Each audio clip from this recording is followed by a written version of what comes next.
Hey everybody, this is Alex Merced from alexmercedcoder.com, and welcome to the third video in our tutorial of FoalTS, or FoalTS, this TypeScript full stack framework.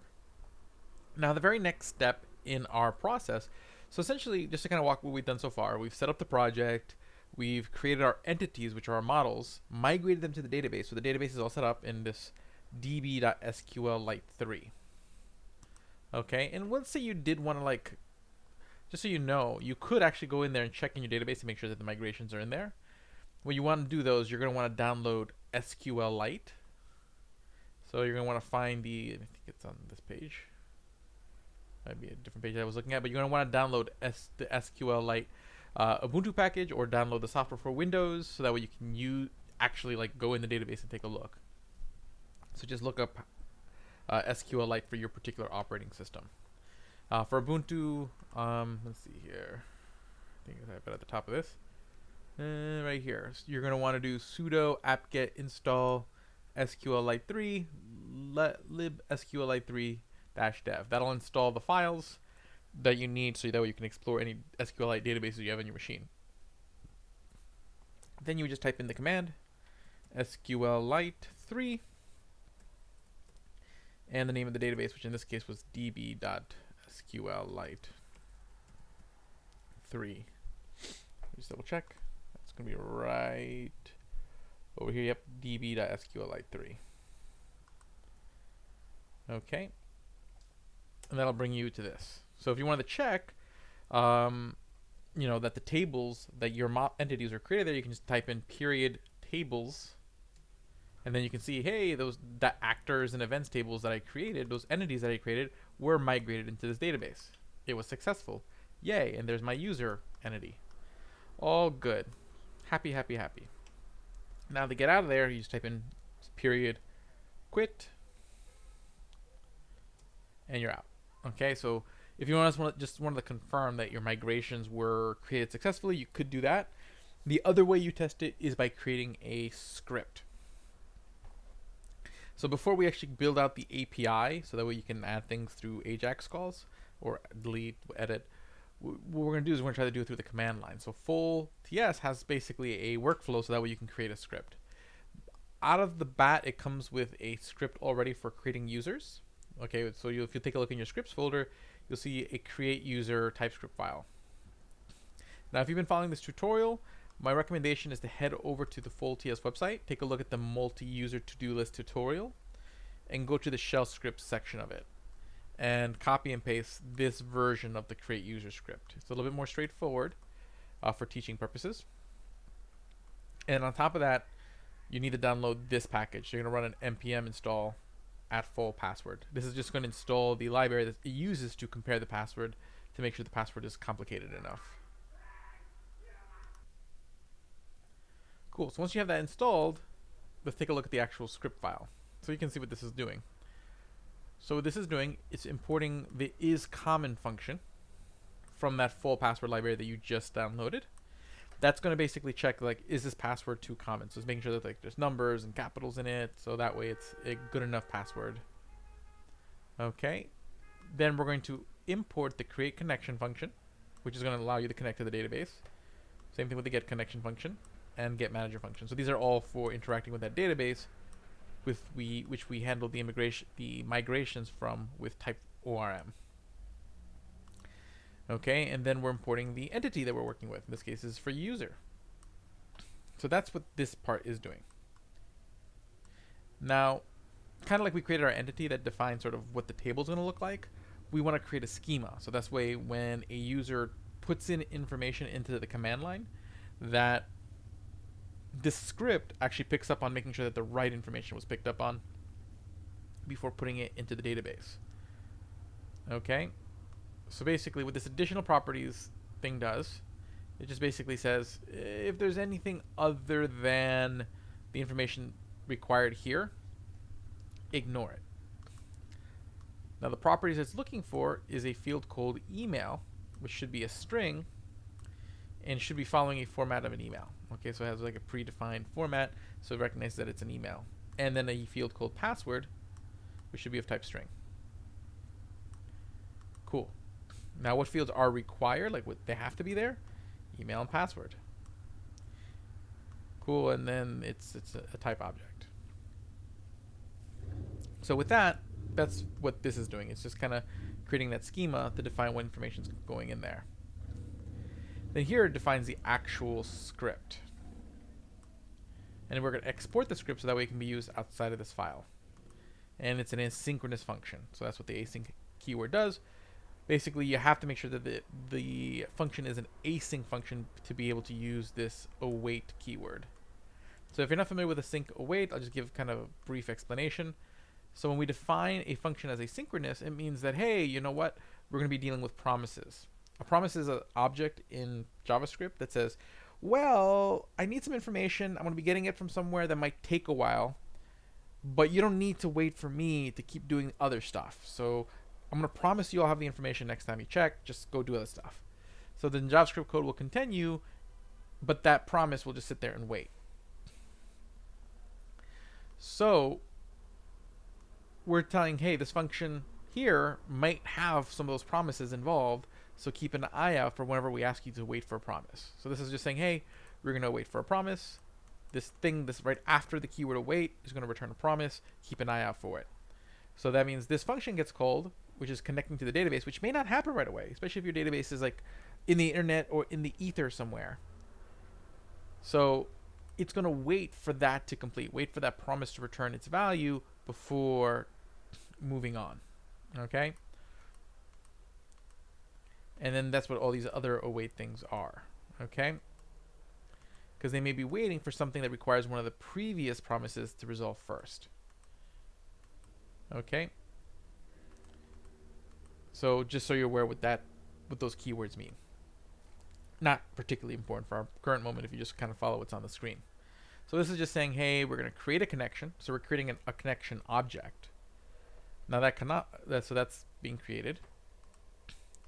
We're going to create a variable called new user that's going to equal a new user. Because again, we imported our entity up here, and we're just saying, hey, you know what? This user variable is going to equal a new user we're going to store in our database. Now the user email, so that basically this user variable is going to have, which is an object of type user, we're going to say it has a property named email, and that property email is going to equal args.email. Okay, so in this function, since it's a script, args represents anything that was passed into the command line. So later on, we're going to run this script from the command line prompt, and everything that we put in after the run command are considered args. So every time we do a space, it's considered a separate argument. So it's going to have an object with all those arguments attached. And then this individual one's going to be called email. So we're going to take the email argument and assign it as the value of the user email property. So that's just what that's doing. So then it's going to check. It's going to say, hey, if the password that is in the argument, so we're going to take a look at the argument. There'll be another property called password that we pass through as an argument in the command line. And if that password is too common, meaning it's not complicated enough, needs numbers, needs capitals, then we're going to console log, sorry, this password's too common, try again. Okay, if not, then the code keeps going. But it'll stop otherwise, because see, this return function, even though it doesn't return anything, whenever a function returns, it kills the function right there. So this basically would be the end of the story. But assuming that the password isn't common, the code would continue. So now we're saying, hey, user set password args.password. So we're going to say, hey, this user object, we're going to want to set the password. Okay, which is built in. I think where that user.setPassword function is coming from. It must be built into the object somewhere, or just part of the library. But saying user.setPassword, and the password is going to equal the password we passed in from the arguments here. Okay, and if that all goes well, we're going to have this try catch block. Now the way try catch blocks are is just saying, hey, this code that's in this bracket here, this code right here, try it. If everything goes fine, then we're good. But if something goes wrong, then do the stuff that's in this catch block here. Like this is what happens if there's an error. Okay, so it's going to try, and it's just going to so basically what this is awaiting, saying, hey, you know what?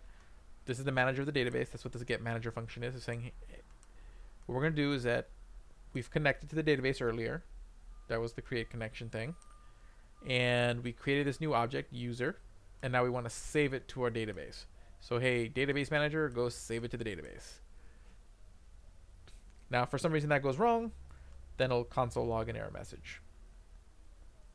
Now we want to make sure that we don't leave the database open for someone to play with, so then it closes the connection. Okay, and again, all these are ways to just make sure that the code pauses at those points. So when you have an async function and you put these await functions, it essentially pauses for that to finish. Because if you don't put the await clause in there, it'll start creating the connection, but it won't wait for the connection to complete before it goes on. So it'll start doing all these other things, even though this isn't finished yet. So that's why we're doing these await commands, just to kind of understand what this code is doing. So that's it. So let's save that. Cool, and let's show you how it works. So let's go back to our terminal. I have already previously one right here. So basically, let me actually just maximize this so it's easier to see. So you see down here at the bottom, you start off the command with foal, because this is built into the foal's framework. So it's foal run. We're gonna run something. We're gonna run a command. We're gonna run a script, and the script is create user. Now, how do we know that it's create user? Well, when you run that foal command, it's gonna look inside your scripts folder for a file that has the name of the script that you defined. Okay. So basically that's where it's getting that create user from, because foal was designed to look in that folder for a file with that name.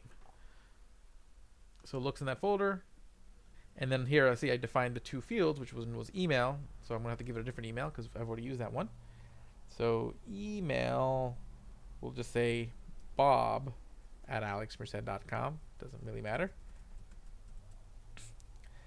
So that's the first arg. That's the first argument. Everything after the create user, this is defining the script we're running, and every space after that, that's an arg. So that's going to be I'm saying, hey, there's going to be an email argument that equals the value of bob@alexmerced, and then there's going to be a password property or argument that's going to equal, we'll just say, test 1985 again. Okay. Now I'm going to run this, and we'll see it'll give you different messages depending on whether it was successful or not. So let's see here. Okay, user, and this is successful. This is how you know it's successful, because it's going to return you this object. Now if I try to run that same command again, it should error out because we've already used this email address. See, SQLite constraint, unique constraint failed. So saying the email isn't unique, so that add didn't succeed. Okay, and if we go back to my test up here, we can see that the password is too common. So I put too simple a password because I tried the password test. That was just too simple for it. So, you know, that's how the script works. So I see that it added to the database, but what if I'm still not 100% sure? I can go back to SQLite. So I'll just type in SQLite 3 db SQLite 3, open that up, and then we can check. So here you just use normal SQL commands. So I'm going to select, I want all the entries from the, I think it's called users table. I actually did look up all the table. Where did we look that up earlier? Right over here. Yep, user. So that what this means is select, meaning give me these records, and the star just means all of them. So select all records from the user table. And then I need to put a semicolon. Okay, and there we see, there's our two records. And notice that the password doesn't show up as the password that we selected. It shows up as it's encrypted. Okay, that's already built into full, so you don't have to worry about that, which is nice. Okay, it's not like if you're working with Express and you have to use something like bcrypt or bcrypt.js to do the password. It's already built in. You don't have to worry about that. It's nice and secure. So that's cool. Okay, so that's essentially how to use a script. You can just create new scripts. Now, if you wanted to make a new script, there is a command to create new scripts. Okay, what you would do is you would just run this command right here. npm run. Nope, that's not the command I'm looking for. There's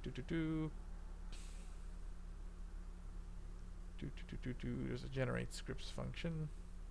I'll see it there, and I think it's in the original to do. Just want to make sure you guys know what the command is. What it'll do is there you go. So you can do full generate script. Okay, what this does, full generate script, will create the script with that file name, and then it will give it this file name. So in this case, create to do. It'll create that to do, or create whatever script you want to build, and then you would just do the code. So just do that real quick, because I got two more models, actors and events. I'm not going to build all-out scripts for both of them. At this point, I've looked in the database and everything looks fine. So let me get out of SQLite. So .quit. And again, this doesn't come automatically installed on your computer just because you have full. So you can use the SQLite database without having to install SQLite. But if you want to be able to examine it from your command line like I'm doing, you do need to go out and like download SQLite. It's different for each type of operating system, so make sure to do check on that. But let's say here, full, what was it again? I think it's script generate, or is it generate script? Generate script. Generate script, and we'll say we wanted to do a script to create actor, because we also have our my actors, create actors entity. So if you hit enter there, and there, so you created the TypeScript file. So now if I go to my scripts, hey, there's a script called create actors that has all the boilerplate. So now I'm already pretty much all set with my create connection from TypeORM. I'm set with all the basics I need to start building out my script.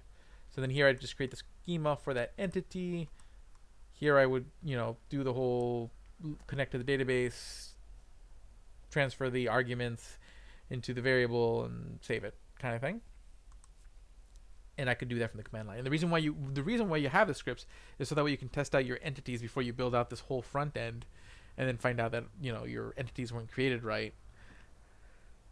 Because the next step is to create our API. Okay, so now next thing we're going to do, now that we're going to just assume that all our entities are fine, we're going to be building out controllers, which are basically all our routes. Okay, and that'll be the next video.